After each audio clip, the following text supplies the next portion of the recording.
નમસ્કાર મિત્રો, આઈઆઈટી બોમ્બે દ્વારા આયોજિત programming with C and C plus પ્લસના વર્કશોપમાં હું કમલેશ પટેલ એસાઇનમેન્ટના ભાગરૂપે અરે વિષય પર ચર્ચા કરવા જઈ રહ્યો છું. સૌપ્રથમ આપણે અરે કઈ જગ્યાએ ઉપયોગ થાય છે તે સમજવા માટે અમુક ઉદાહરણ જોઈશું. જેમ કે n સંખ્યાને ચડતા ક્રમમાં અથવા ઉતરતા ક્રમમાં ગોઠવો, n સંખ્યામાંથી મહત્તમ સંખ્યા શોધો, n સંખ્યાની સરેરાશ શોધો, પૂર્ણાંક સંખ્યાના સમૂહમાંથી એકી સંખ્યા અને બેકી સંખ્યાની ગણતરી કરો, ધોરણ 8ની માર્કશીટ બનાવવું. ઉપરોક્ત દર્શાવેલ દરેક પ્રોબ્લેમને જો ધ્યાનથી જોવામાં આવે તો તમે અનુભવશો કે દરેક પ્રોબ્લેમમાં n ઇનપુટની જરૂર પડે છે અથવા n સંખ્યા આઉટપુટ તરીકે ઉત્પન્ન થાય છે. આથી n સંખ્યા પ્રોગ્રામમાં સ્ટોર કરવા માટે અરેની જરૂર પડે છે. વેરિયેબલ અને અરેનો તફાવત. વેરિયેબલમાં ફક્ત એક જ સંખ્યાને સંગ્રહ કરી શકાય છે, જ્યારે અરેમાં એક જ પ્રકારની ઘણી બધી સંખ્યાના સમૂહને સંગ્રહ કરી શકાય છે. પરંતુ હજી સુધી તમારા મગજમાં તમને એક પ્રશ્ન સતાવતો હશે, અરે એટલે શું? અરે એક જ પ્રકારની સંખ્યાઓનો સમૂહ છે જે કમ્પ્યુટરની મેઇન મેમરીના ક્રમિક સ્થાન પર સંગ્રહ કરવામાં આવે છે.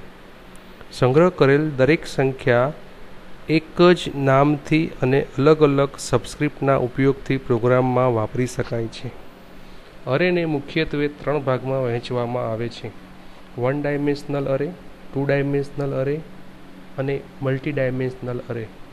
હંગામી ધોરણે આપણે 1 ડાયમેન્શનલ અરેથી શરૂઆત કરીશું, પરંતુ હજી પ્રશ્ન એ છે, અરેનો ઉપયોગ પ્રોગ્રામમાં કેવી રીતે કરવો? સૌપ્રથમ આપણે અરેને કેવી રીતે ઉપયોગ કરી શકાય તે જોઈશું. ડેટા ટાઈપ, અરે name, opening square bracket, size, closing square bracket, semicolon. જેમાં ડેટા ટાઈપ તરીકે બિલ્ટ-ઇન અથવા યુઝર ડિફાઇન્ડ ટાઈપનો ઉપયોગ કરી શકાય છે. અરેનું નામ એક યોગ્ય આઇડેન્ટિફાયર તરીકે હોવું જોઈએ. આઇડેન્ટિફાયરના નામ માટેના નિયમો આપણને ખબર જ હશે. એ જ નિયમોનું પાલન અરેનું નામ આપતી વખતે પણ થવું જોઈએ. સાઇઝ એક પૂર્ણાંક સંખ્યા જ હોવી જોઈએ. એક ઉદાહરણ સમજીશું. 50 પૂર્ણાંક સંખ્યાના સંગ્રહ માટે આપણે સી પ્રોગ્રામિંગ લેંગ્વેજમાં સ્ટેટમેન્ટ લખી શકાય છે, જેમ કે int space a opening square bracket 50 closing square bracket semicolon. આ ઉદાહરણમાં 100 ક્રમિક બાઇટ મેઇન મેમરીમાં રિઝર્વ થાય છે અને દરેક એલિમેન્ટની સંખ્યા ગાર્બેજ હોય છે. અત્યાર સુધી આપણે અરેનું ડિક્લેરેશન એટલે કે તેનો પ્રોગ્રામમાં કેવી રીતે ઉપયોગ કરવો તે વિશે ચર્ચા કરેલ. હવે આપણે અરે ઇનિશિયલાઇઝેશન વિશે ચર્ચા કરીશું. ઇનિશિયલાઇઝેશનની સિન્ટેક્સમાં સૌપ્રથમ ડેટા ટાઈપ સ્પેસ અરે name opening square bracket closing square bracket equal to opening curly bracket value 1, value 2, dot dot dot closing curly bracket semicolon. જેનું ઉદાહરણ તરીકે 5 ઇન્ટીજર વેલ્યુ 10, 20, 30, 40 અને 50ને અરેમાં ઇનિશિયલાઇઝ કરવા માટે int space a opening square bracket closing square bracket equal to 10, 20, 30, 40, 50 closing curly bracket and semicolon. આ ઉદાહરણમાં એરેની size automatically 5 થશે અને દર્શાવેલ સંખ્યા પણ ચોક્કસ જગ્યાએ સંગ્રહ થઈ જશે, જેમ કે પ્રથમ લોકેશન પર 10, બીજા લોકેશનમાં 20 વગેરે વગેરે. હવે આપણે પ્રોગ્રામમાં અરેનો ઉપયોગ 10 સંખ્યાની સરેરાશ શોધવા માટે કરીશું.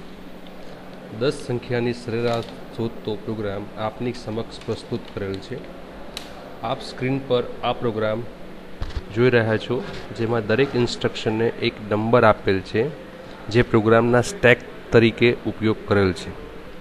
આ પ્રોગ્રામમાં સ્ટેપ 1 અરેની સાઇઝ 10 સાથે રાખવામાં આવેલ છે, કેમ કે પ્રોબ્લેમમાં 10 સંખ્યાની સરેરાશ કરવી છે તે માટે. સ્ટેપ નંબર 3 યુઝર પાસેથી 10 સંખ્યા ઇનપુટ કરવા માટે લખેલ છે. સ્ટેપ નંબર 4 આઉટપુટ વેરિયેબલને 0 થી ઇનિશિયલાઇઝ કરેલ છે. સ્ટેપ નંબર 5 લૂપની મદદથી અરેના દરેક એલિમેન્ટનો સરવાળો કરવામાં ઉપયોગ કરેલ છે. સ્ટેપ નંબર 6 સરેરાશ શોધવાનું સૂત્ર લખેલ છે અને ચોકસાઈપૂર્વક સરેરાશ માટે એક્સપ્લિસિટ કાસ્ટિંગનો ઉપયોગ કરેલ છે.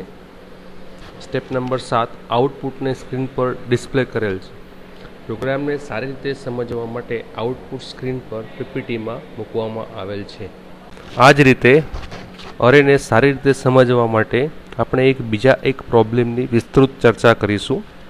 પ્રોબ્લેમ n સંખ્યાને ચડતા ક્રમમાં ગોઠવવી, જેમાં કેટલી સંખ્યાને ચડતા ક્રમમાં ગોઠવવી છે તે આપ્યું નથી. તેથી આ પ્રોગ્રામમાં ડાયનેમિક મેમરી એલોકેશનનો ઉપયોગ કરીશું. આ માટે એક પોઇન્ટરની જરૂર પડશે, જેને આપણે અરે તરીકે પ્રોગ્રામના લેટર સ્ટેજમાં યુઝ કરીશું.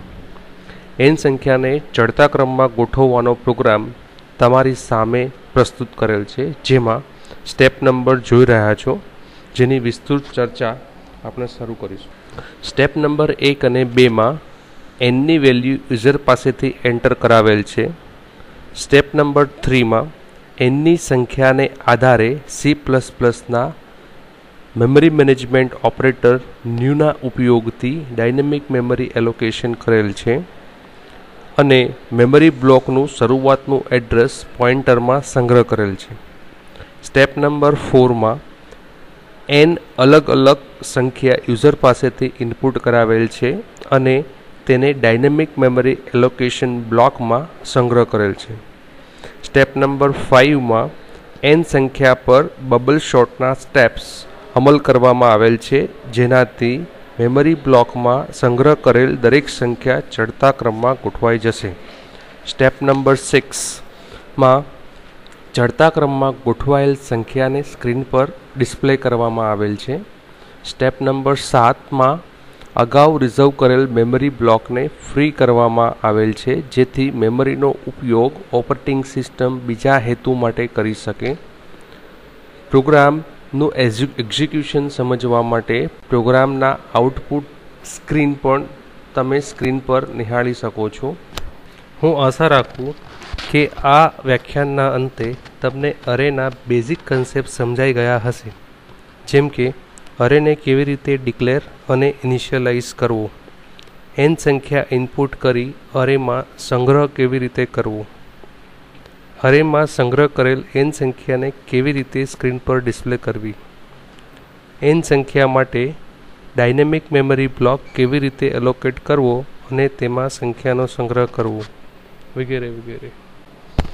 8 મિનિટના વિડીયો પ્રિપેરેશનના હેતુ સાથે આ ચર્ચા શરૂ કરવામાં આવેલ અને પૂરતો સમય ન હોવાથી હું 2 ડાયમેન્શનલ અને મલ્ટી ડાયમેન્શનલ અરેની ચર્ચા આ સેશનમાં કરી શકું તેમ નથી. આ સેશનમાં ટર્બો C++ વર્ઝન 4.5ને ધ્યાનમાં રાખી દરેક ચર્ચા કરેલ છે અને વ્યાખ્યાનમાં ચર્ચાયેલ બંને પ્રોગ્રામ પણ ટર્બો C++ વર્ઝન 4.5 વિન્ડોઝ એન્વાયરમેન્ટમાં રન કરી આઉટપુટ સ્ક્રીન લીધેલ છે. આ સેશનને વધારે સારો અને અસરકારક બનાવવા માટે તમે આપના કિંમતી સુઝાવ મને ઈમેલ kamlesh.patel@rku.ac.in પર મોકલી શકો છો. ધન્યવાદ.